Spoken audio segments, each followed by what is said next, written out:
decisão. A administração tem o dever de decidir. Lembram que eu falei que quando a gente dá início a um processo administrativo, você está atuando no seu direito de petição, porque a Constituição diz que qualquer pessoa pode demandar da administração pública. Não faria nenhum sentido a gente ter esse direito se a administração escolhesse se ela vai decidir ou não. A decisão é uma obrigação da administração pública, tá? Não é escolha. Concluída a instrução do processo administrativo, a administração tem o prazo de até 30 dias para decidir, salvo prorrogação por igual período expressamente motivada. Então, existe um prazo para a administração pública cumprir esse dever. É uma forma de controlar a atividade do administrador. Se ela não decidir em 30 dias, ela tem que pedir, justificar a prorrogação desse prazo por mais 30 dias e não pode passar disso. Ok? Tranquilo, processo administrativo? A não ser que exista uma lei específica, tipo processo administrativo disciplinar. Aí é o prazo que tiver na Lei 8.112. Numa licitação, é os prazos que estão previstos lá na Lei de Licitação. Ok? Aqui é a regra geral. A Lei 9784, ela traz as regras gerais do processo administrativo no âmbito federal.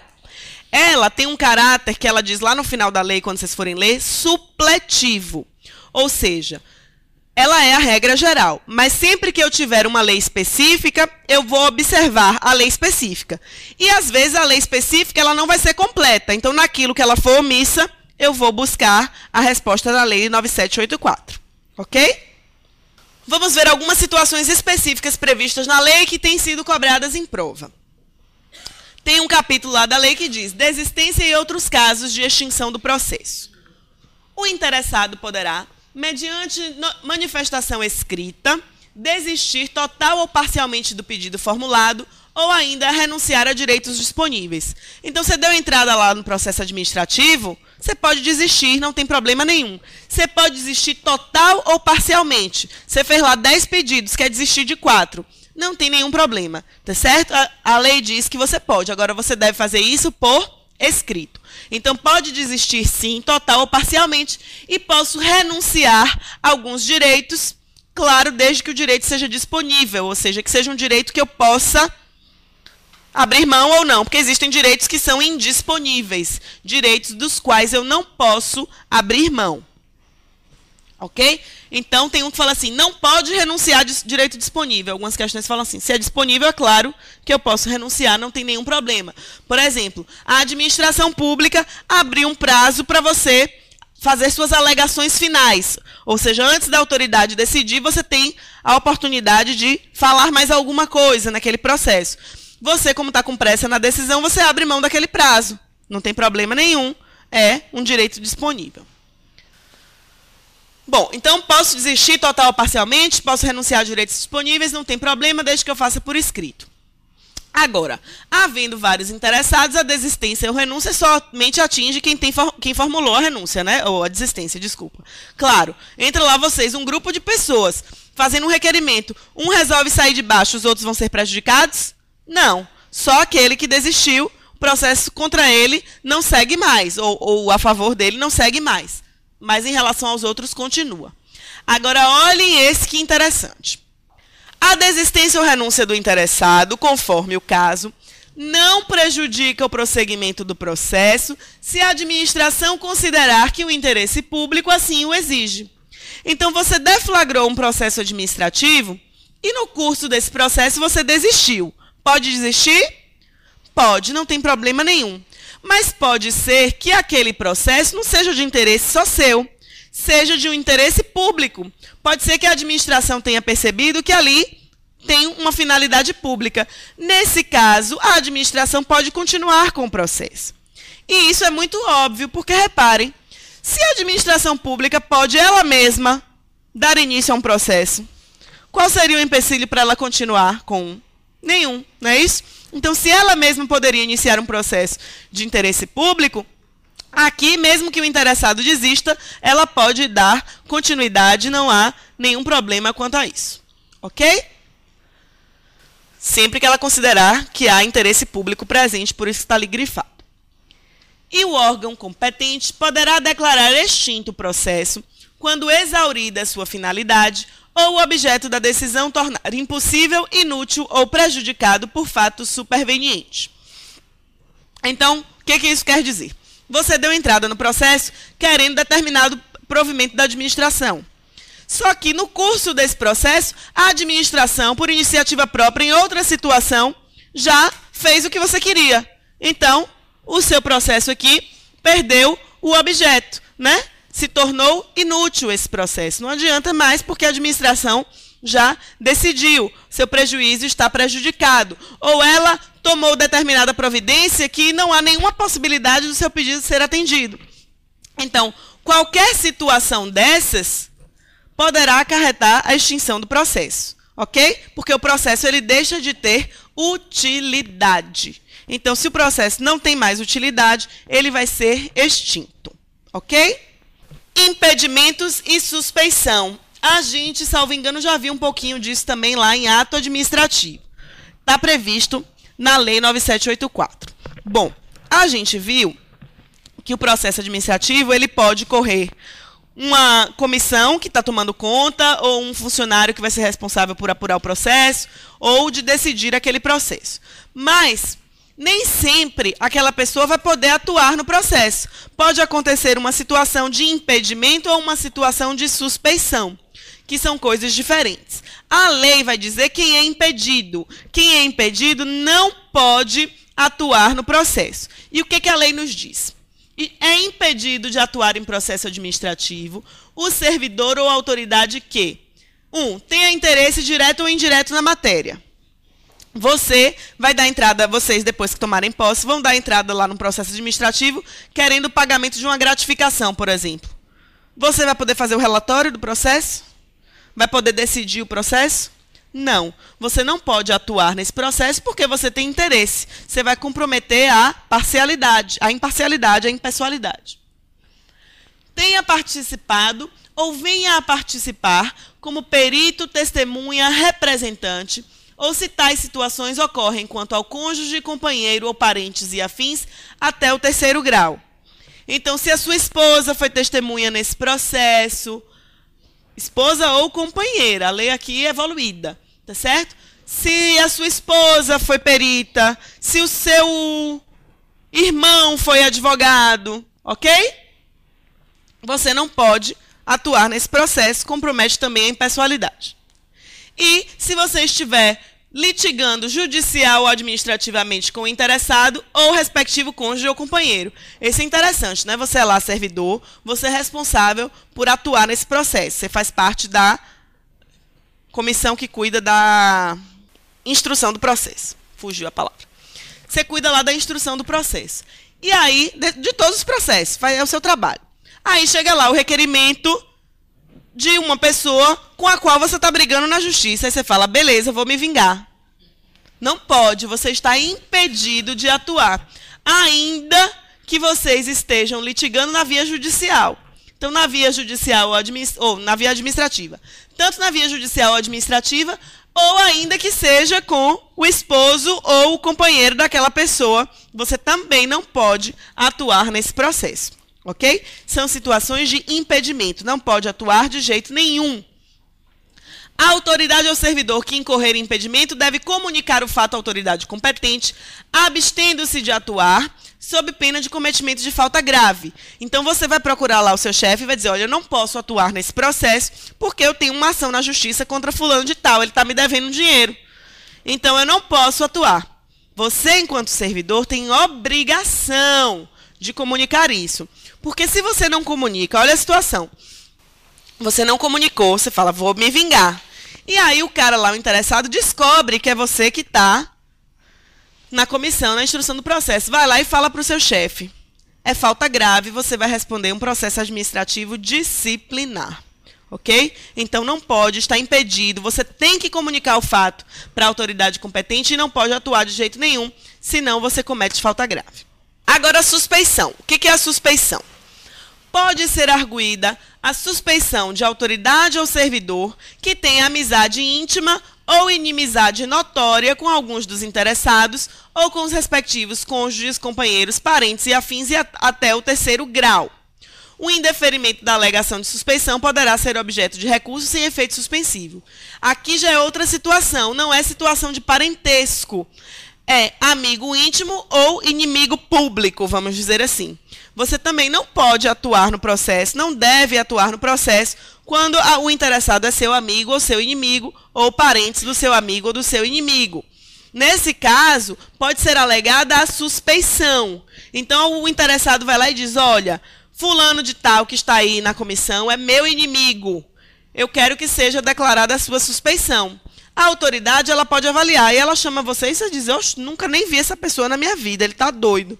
E aí, a autoridade indefere a alegação de suspeição, pode indeferir, diz, não, ele vai atuar assim no processo, porque não existe nada aqui que comprove essa situação, enfim.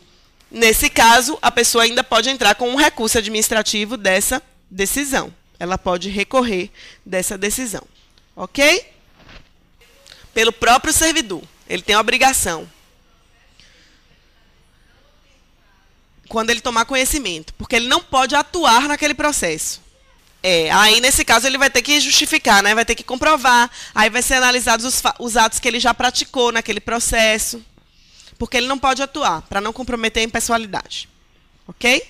Aí, em alguns casos, pode ser declarada a nulidade do processo a partir do momento que ele atuou. Aí tem que voltar tudo de novo.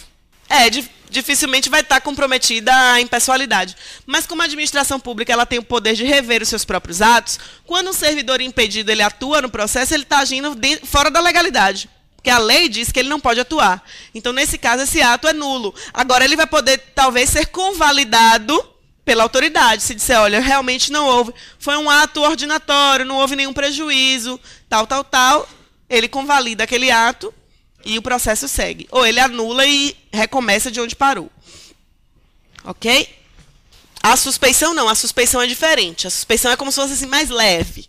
Né? A pessoa pode ou não alegar. A autoridade vai aceitar ou não essa arguição de suspeição. Tranquilo? Então, vamos ver, então, o recurso. Recurso, como eu já tinha adiantado, ele é posterior à decisão. É a última fase do processo administrativo. E não vai haver em todos os processos administrativos. Se você, o interessado, ficou satisfeito com a decisão, você não vai recorrer, né? Então, o recurso ele só existe em face de uma insatisfação. Então, das decisões administrativas, cabe recurso em face das razões de legalidade e mérito. O que é o mérito? Estão lembrados? O mérito lá do ato administrativo é o objeto e o motivo. Então, você pode questionar a legalidade, pode questionar a própria decisão que foi tomada e os motivos que levaram o administrador a tomar aquela decisão, se você ficou insatisfeito. Se, por exemplo, você é um servidor, está sofrendo um processo administrativo disciplinar, ele te condenou lá, condenou é pesado, né? Ele mandou você ficar 45 dias suspenso. Você acha que 45 dias é muito, isso faz parte do mérito, né? Ele tinha uma margem de discricionariedade para decidir qual seria o seu período de suspensão. Você acha que 45 dias é desproporcional, então você pode entrar com recurso visando a redução, por exemplo, desse prazo de suspensão. Ok? É um dos exemplos. Então, razões de mérito e de legalidade. Também, se houve uma ilegalidade, se houve alguém atuando no processo que era impedido, por exemplo, você pode entrar com recurso requerendo a anulação de todo o processo, desde a entrada daquela pessoa. Atenção! O recurso será dirigido à autoridade que proferiu a decisão, a qual, se não reconsiderar no prazo de 5 dias, o encaminhará à autoridade superior. Então, quando você entra com o recurso, a gente vai ver que as questões diferenciam o recurso do pedido de reconsideração. E aí vocês não vão errar, porque é muito simples. Você pode pedir para, por exemplo, você é criança, sua mãe lhe botou de castigo. Você pode pedir para o seu pai reconsiderar a decisão da sua mãe? Não. Quem você pede para reconsiderar? A própria pessoa, né? Você vai dizer, ô mãe, reconsidere. Então, o pedido de reconsideração é sempre feito para a própria pessoa que decidiu. Agora, se na sua casa for uma casa machista, em que o pai dá a última palavra, você vai entrar com um recurso para o seu pai, né? Que ele vai dizer, não, pode ir, está liberado do castigo. Então, esse é um recurso. recurso. O recurso é para uma autoridade superior. A reconsideração é para a mesma autoridade. A lei aqui, ela colocou de forma única. O recurso você vai dirigir para a própria autoridade e ela vai ter a oportunidade de reconsiderar. Se ela reconsiderou, beleza, atendeu a finalidade do recurso. Se não, ela manda para a autoridade superior decidir. Ok? A interposição de recurso administrativo independe de caução. Lembram lá da súmula vinculante número 21. Não posso exigir nenhuma caução. Podem interpor recurso administrativo. Quem é que pode? Os titulares de direitos e interesses que forem parte no processo. Então, se você foi parte do processo e não ficou satisfeito com a decisão, você pode recorrer, óbvio. Aqueles cujos direitos ou interesses forem indiretamente afetados pela decisão recorrida. Pode acontecer uma situação em que você não foi parte daquele processo, mas você foi afetado por aquela decisão. Você foi afetado de forma indireta, porque de forma direta é a pessoa que sofreu a decisão. Mas se você sofreu algum reflexo dessa decisão, você é um interessado, você é um terceiro interessado. Então, você pode também entrar com recurso, não há nenhum problema, mesmo sem ser parte do processo. As organizações e associações representativas no tocante a direitos e interesses coletivos. A administração pública tomou determinada decisão que atingiu um grupo de pessoas. Então, uma organização que represente essas pessoas poderá entrar com o recurso sem nenhum problema, mesmo que essa associação, essa organização não tenha sido parte nesse processo. E os cidadãos ou associações quanto a direitos ou interesses difusos. Ou seja, direitos e interesses difusos são aqueles que atingem um número indeterminado de pessoas. Então, quando a administração pública toma uma medida que afeta um número indeterminado de pessoas, qualquer pessoa pode entrar com aquele recurso, porque ela vai se sentir prejudicada, ou uma associação que representa um grupo entra para desfazer essa decisão que vai afetar um grupo indeterminado de pessoas. Ok? Tudo isso, gente, está previsto na lei. Quando vocês forem ler em casa, vocês vão ver que é tudo que a gente viu aqui na sala. Ok? Agora, o que é... Não, antes tem mais. Vocês viram que ali no cabeçalho eu tenho recurso administrativo e revisão administrativa. São situações diferentes. Vamos ainda aqui no recurso. O recurso é interposto por meio de requerimento, no qual o recorrente deverá expor os fundamentos do pedido de reexame, podendo juntar os documentos que julgar convenientes. Então, quando você entra com o recurso, você vai pedir que aquela decisão seja revista, seja modificada. Principalmente se você não é parte no processo, normalmente você vai ter que juntar documentos, né? Quando você é parte no processo, normalmente você já juntou tudo que tinha para juntar. Mas se você é um terceiro que está entrando ali agora, você vai ter que fazer prova das suas alegações. O recurso não será conhecido quando interposto fora do prazo, ou perante órgão incompetente, ou interposto por quem não é legitimado, após exaurida a esfera administrativa. Então, existe um prazo que a lei diz para a interposição de recurso. Se você não recorrer no prazo, já era, não pode recorrer mais. Se você faz o recurso para uma autoridade que não tem competência para decidir, aquela autoridade não vai tomar conhecimento do seu recurso. Se você recorre sem ser uma daquelas pessoas autorizadas a recorrer, também ninguém irá tomar conhecimento do seu recurso.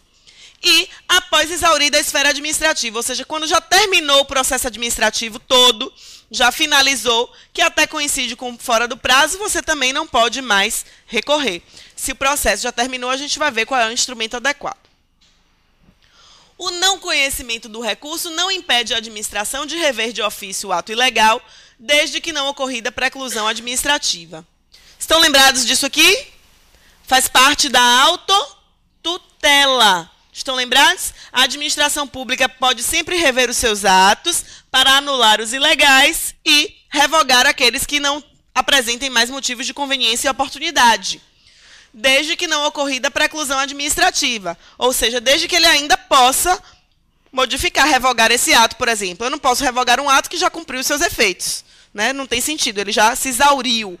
Então, ele não pode mais ser revogado. Então, Você entra com um recurso alegando, por exemplo, um vício de legalidade, a administração pode não conhecer seu recurso porque você colocou fora do prazo. Então, ela não vai tomar conhecimento do seu recurso, ela não vai deferir ou indeferir. Ela vai dizer, não conheço desse recurso porque está fora do prazo. Mas aí, ele deu uma olhadinha ali e viu que você estava alegando uma ilegalidade. E ele sabe que, o administrador sabe que ele tem que fazer o controle da legalidade. Então, ele vai dizer, ó, eu anulo a decisão tal, o ato tal, porque ela foi ilegal. Faz parte do poder de autotutela da administração pública. Ok? O órgão competente para decidir o recurso poderá confirmar, modificar, anular ou revogar, total ou parcialmente, a decisão recorrida, se a matéria for de sua competência. Então, você entra com um recurso. Ela pode indeferir e confirma a decisão, ela pode modificar aquela decisão e pode modificar total ou parcialmente, ela pode anular se tiver uma ilegalidade, ela pode revogar se for por motivo de conveniência e oportunidade, desde que, claro, a matéria seja de sua competência. A autoridade não pode apreciar uma decisão, um recurso, de algo que não é da sua competência. Se do recurso puder decorrer gravame à situação do recorrente, este deverá ser cientificado para que formule suas alegações antes da decisão. Atenção, aqui também vocês vão colocar um asterisco. Vocês viram que eu grifei aqui a palavra recurso. Aqui em cima a gente tem recurso e revisão, que são coisas diferentes. Pela Lei 9784, ele diz o seguinte, se do recurso puder decorrer gravame, ou seja, o que é gravame? É agravar, se tornar pior. A lei admite que você recorra e a autoridade que vai avaliar o seu recurso piore a sua situação. Isso não é admitido no processo judicial. A lei de processo administrativo admite, mas a doutrina e a jurisprudência se dividem. Eu, pessoalmente, me filio à corrente que acha que não pode. Como é que você vai recorrer para melhorar uma decisão e essa decisão vai ser piorada? Se não pode no processo judicial, por que vai poder no processo administrativo? Acaba sendo uma forma que vai deixar as pessoas temerosas de recorrerem. É melhor ficar quieto. Então, eu sou a favor do não cabimento. Isso que a gente chama em direito de reformatio impejus. Deixa eu escrever aqui, porque vai que aparece em alguma prova. É a reformatio impejus. Ou seja, reforma em prejuízo. Eu vou reformar uma decisão para piorar a situação. Não é permitido no processo judicial. A lei de processo administrativo diz que sim, né? Porque ele diz assim, se puder decorrer gravame a situação do recorrente, ele vai ter que tomar ciência. Ou seja, ó, eu estou a fim de piorar a sua situação, se manifeste aí de novo. É isso que a lei diz. Mas a jurisprudência, como eu falei, alguns tribunais não admitem isso mesmo no processo administrativo. Você foi lá, entrou com recurso, a autoridade piorou sua situação. Aí você vai entrar na justiça, porque, dependendo de onde for, você vai conseguir a desconstituição dessa decisão para pior, porque alguns tribunais entendem que não é possível. Aí é a interpretação da lei. Agora, isso vale para o recurso. Por que eu estou dizendo isso? Prestem atenção na hora da prova. Se na prova disser, segundo a lei de processo administrativo, os recursos não podem piorar a situação do recorrente. É falso, porque segundo a lei, no recurso pode. Mas na revisão, não. Os processos administrativos de que resultem sanções poderão ser revistos a qualquer tempo, a pedido ou de ofício, quando surgirem fatos novos ou circunstâncias relevantes suscetíveis de justificar a inadequação da sanção aplicada. Então, qual é a diferença de recurso para revisão? O recurso é o seguinte, você está lá no processo administrativo, saiu a decisão, você não se conforma com a decisão e pede que essa decisão seja revista. Seja modificada, na verdade, você não quer só que seja revista, você quer que ela seja modificada. Então, no recurso, você pretende a modificação da decisão porque você está insatisfeito com aquela decisão. Ou se você for um terceiro, você foi atingido, então você pede que aquela decisão seja modificada porque você foi prejudicado com aquela decisão. Existe um prazo para a interposição do recurso e eu só posso alegar a ofensa à legalidade ou ao objeto ou motivo, que é o mérito, não é isso? Da decisão. Isso é recurso administrativo. A revisão é diferente. Repare, o processo passou por todas as fases, você entrou com recurso, seu recurso foi indeferido.